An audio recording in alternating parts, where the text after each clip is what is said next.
하나님의 말씀은 갈라디아서 5장 1절부터 12절 말씀입니다. 말씀을 우리 함께 읽겠습니다.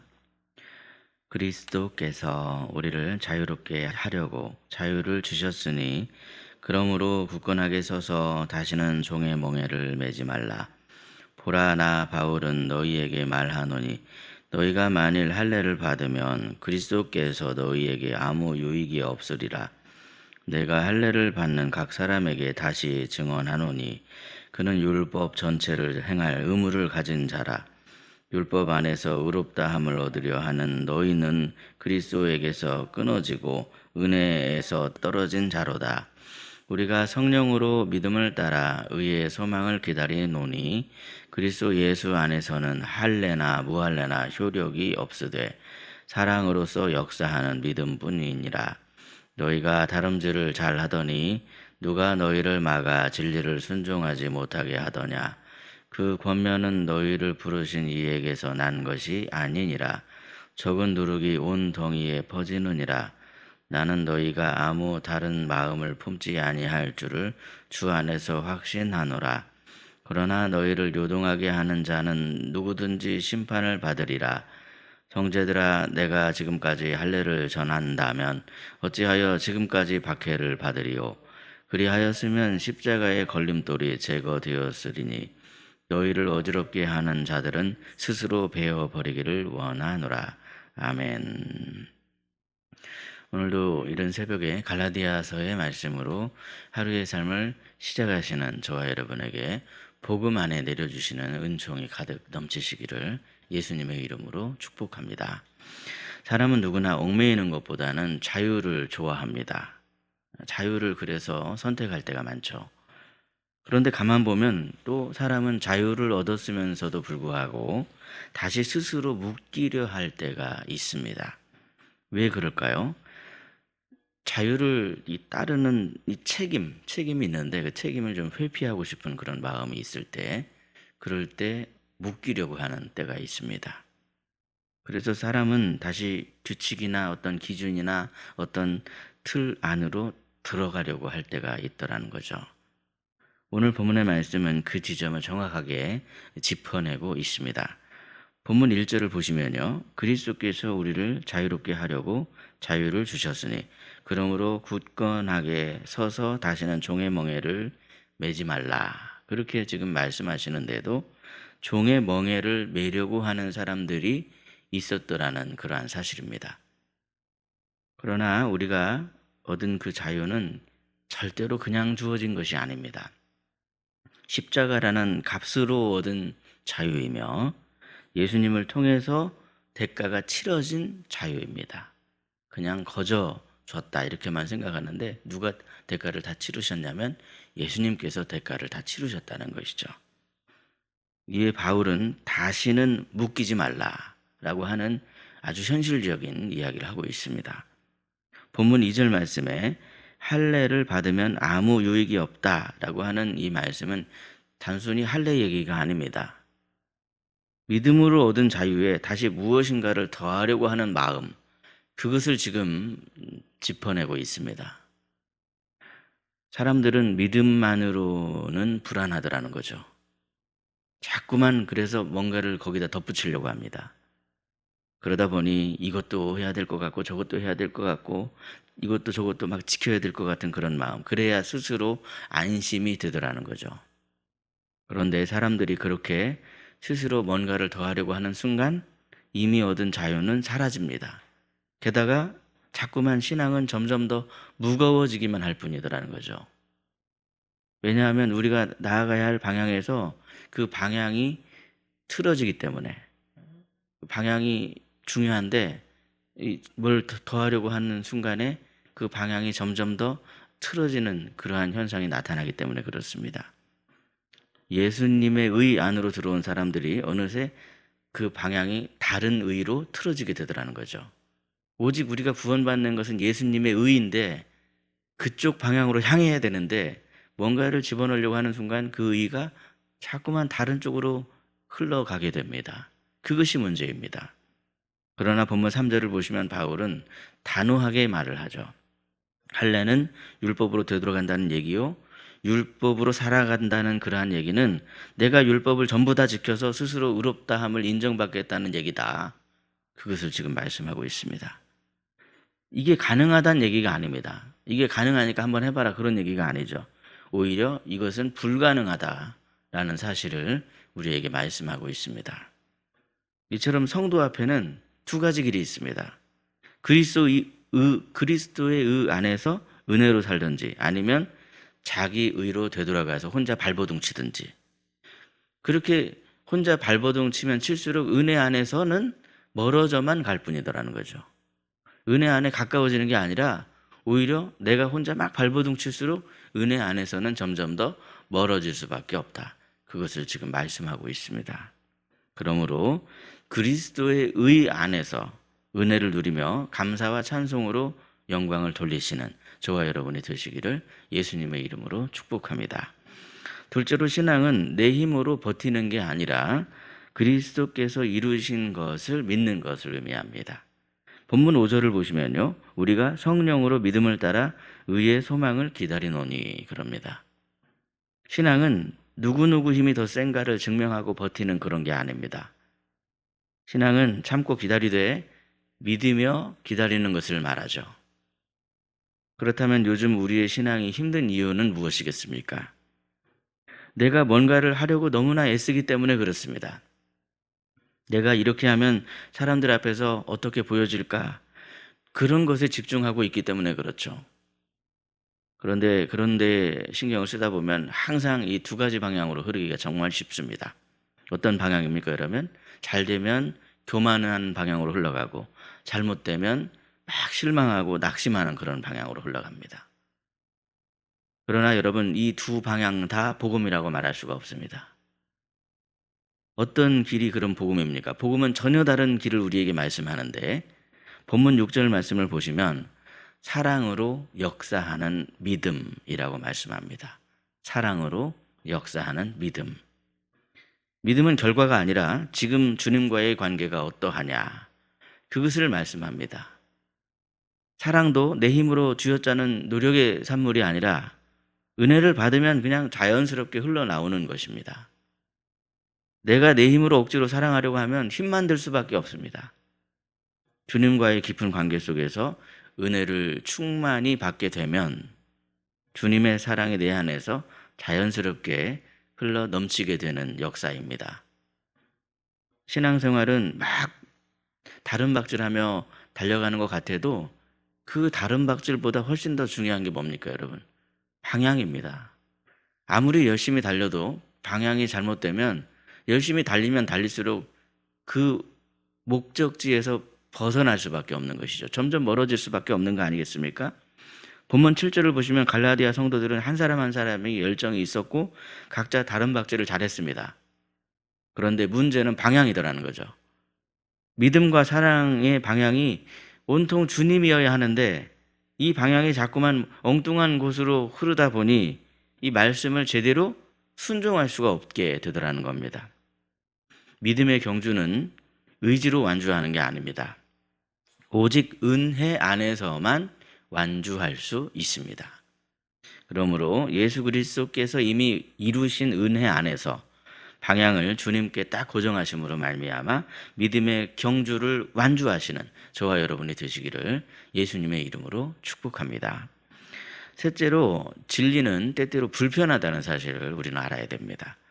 본문 11절 말씀인데요. 우리 11절 말씀 함께 읽겠습니다. 시작. 형제들아 내가 지금까지 할례를 전한다면 어찌하여 지금까지 박해를 받으리요. 그리하였으면 십자가의 걸림돌이 제거되었으리니. 아멘. 내가 할례를 전했더라면 나는 박해를 받지 않았을 것이다. 바울의 솔직한 표현입니다. 또 한편으로는 이게 맞는 말처럼 보이죠. 현실이 그렇지 않겠습니까, 여러분? 만약에 바울이 사람들이 듣기 좋은 말만 했더라면 박해도 없었고 뭐 별 문제가 없었을 겁니다. 그러나 그러한 작은 타협이 전체를 와르르 다 무너뜨리더라는 거죠. 본문 9절을 보시면 적은 누룩이 온 동이에 퍼진다 그랬습니다. 적은 누룩이 온 동이에 퍼지는 겁니다. 조금 받아들였는데 그것이 전체를 다 무너뜨리게 된다는 거죠. 만약에 할레파가 주장하는 것처럼 할례를 용납해줘서 할레파 사람들하고 타협을 했다라고 한다면 예수 그리스도의 복음 전하는데 갈등도 훨씬 적었을 것이고 저항도 별로 없는 것처럼 보였겠죠. 그러나 적은 누룩이 온 동이에 퍼지면 어느새 전체가 다 무너져 버립니다. 십자가의 복음은 자기 의로 하나님 나라에 가겠다는 게 절대 아닙니다. 십자가의 복음은 오히려 우리의 의를 철저히 주님 십자가 앞에 다 내려놓겠다는 것을 의미합니다. 자기를 부인하고 자기 십자가를 지고 주님을 따르는 것을 의미합니다. 그래서 십자가는요, 자기 의를 중요하게 생각했었던 유대인들의 마음을 불편하게 합니다. 지금까지 쌓아온 공로, 지금까지 지켜온 형식, 지금까지 자기들이 선민이라고 생각했던 그런 자부심, 이런 것들을 배설물처럼 여기면서 스스로 부정해야 되기 때문에 그렇죠. 십자가를 따라간다는 것은 이런 걸 다 부정한다는 겁니다. 다 부인해 버린다는 것이죠. 그런데 바울은요, 유대인들의 그러한 전통과 타협하려고 하지 않습니다. 유대인들에게 복음을 전해야 했던 바울도 어떤 길이 더 편한가? 이들에게 복음 전하려면 이들이 지금 중요하게 여기는 코드가 뭔가? 누구보다도 잘 알고 있었던 사람이 바로 바울 아닙니까? 그런데 그 코드를 맞춰주지 않는 거예요.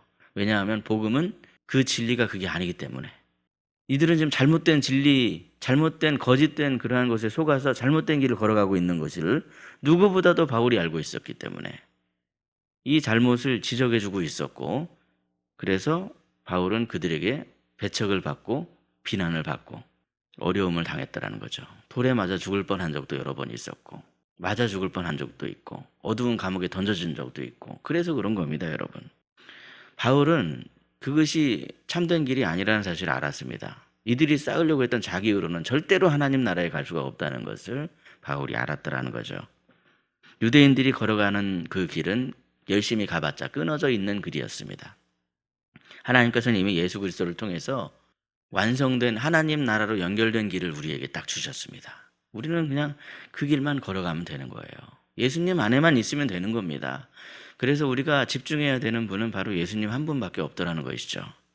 물론 지금도 세상은요, 계속해서 우리에게 수많은 길을 제시하면서 그 길을 열심히 가야 된다 이렇게 말합니다. 세상은 지금도 좀 더 열심히 노력해야 네가 좀 더 가치로워질 수 있지 않겠냐, 그런 얘기를 하는 거예요. 좀 더 열심히 노력해야 증명될 수 있고 인정받을 수 있지 않겠냐, 그런 얘기를 하는 겁니다.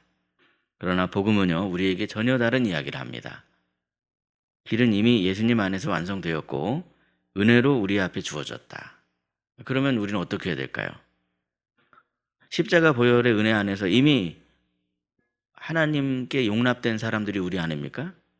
우리는 이미 십자가의 보혈 안에서 하나님께 용납된 사람들입니다. 그런데도 사람들은 하나님께서 그러한 엄청난 것을 그냥 주실 리가 있겠어? 그렇게 아직도 생각하면서, 그러니 여기다 뭔가를 더 해야 돼. 그러니 여기다 뭔가를 더 해야 돼. 좀 더 신앙생활 하면서 이것도 열심히 해야 돼. 저것도 열심히 해야 돼. 이런 식으로 얘기하면서 막 혼란스럽게 하는 것이죠. 하지만 여러분, 12절 말씀을 보십시오. 너희를 어지럽게 하는 자들은 스스로 베어버리길 원하노라 그랬습니다. 아주 강한 표현이죠. 심한 표현을 써가면서까지도 자꾸만 복음 안에서 자기의 의를 더하려고 하는 것을 아주 단호하게 거부하고 있습니다. 복음을 흐리는 것은요, 그냥 대충 넘어갈 문제가 아닙니다. 교회는 좋죠. 다 받아들여 주니까. 다 받아들여 주지만, 그러나 여러분, 다 받아들여 주면 안 되는 게 있습니다. 복음을 흐리게 하는 건 절대 받아주면 안 됩니다. 하나님 안에 속하는 것은 예수 그리스도 한 분입니다. 다른 것으로 속할 수가 없습니다. 어떻게 자기 의로 열심을 다해서 하나님께 속할 수가 있겠습니까? 이미 우리는 예수님 안에서 하나님께 속한 자가 되었습니다. 하나님의 자녀가 되었습니다. 하나님께서 이미 예수 그리스도 안에서 우리에게 은혜를 주십니다. 다른 걸로 하나님 바라보려고 하지 마십시오. 하나님은 오직 예수님을 통해서만 다다를 수 있습니다. 그 사실을 기억하면서 우리가 하나님 안에 속한 것 굉장히 중요하죠. 중요하지만 예수님 안에서만 하나님 앞으로 갈 수가 있다. 그 사실 분명하게 생각하셔서 때로는 내가 열심히 하다 보면 이 복음이 불편하게 생각될 수가 있습니다. 근데 이 불편함이 무엇인가, 원인이 무언가, 예수님 빼고 다른 것을 내가 자꾸 더하려고 하진 않는가, 그것을 자꾸 분별하셔서 오직 예수님 안에서 하나님께 속하여 하나님께 은혜를 받는 저와 여러분이 되시기를 예수님의 이름으로 축복합니다. 기도하겠습니다.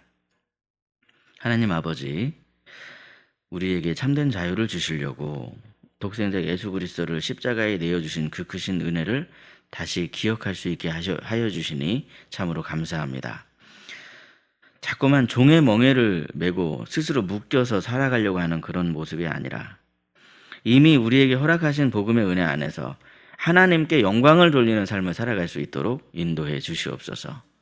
내가 내 의로 자꾸만 하려고 하는 것이 하나님께 영광 되는 것이 아니라 예수님 안에서 하나님을 가까이 함으로 하나님께 은혜 받는 삶, 그 은혜로 누리는 삶, 그 은혜로 내가 생각하며 하나님을 찬송하는 삶이 하나님께 가장 하나님을 영화롭게 하는 삶임을 기억하게 하시고, 그래서 우리의 시선이 복음으로만 향할 수 있게 하여 주시고, 구원 받으려면 내가 뭔가를 더 열심히 해야 한다는 그런 헛된 세상의 외침에 흔들리지 않는 저희들이 되게 하여 주옵소서.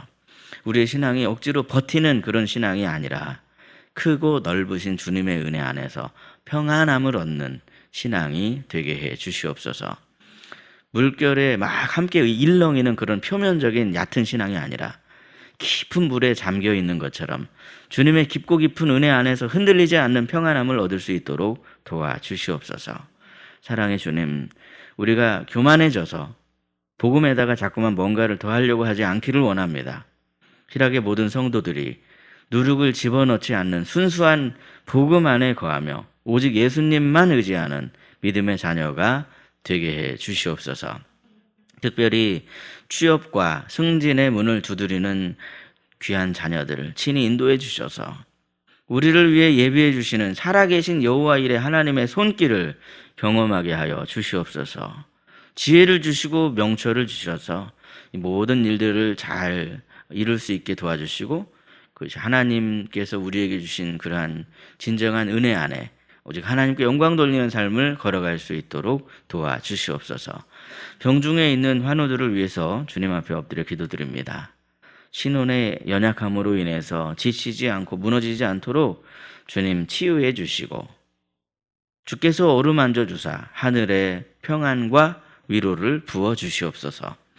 오늘도 주님 앞에 엎드려 간절히 기도드리오니 축복을 흘려보내는 삶을 살아갈 수 있게 도와주시고, 많은 사람을 살리고 세상을 부유하게 하는 복의 통로로서 하나님의 자녀로서 하나님께 영광을 돌리는 삶을 살아갈 수 있도록 친히 도와주시옵소서. 우리 구주 예수 그리스도의 이름으로 간절히 기도드리옵나이다. 아멘. 각자 기도하시겠습니다.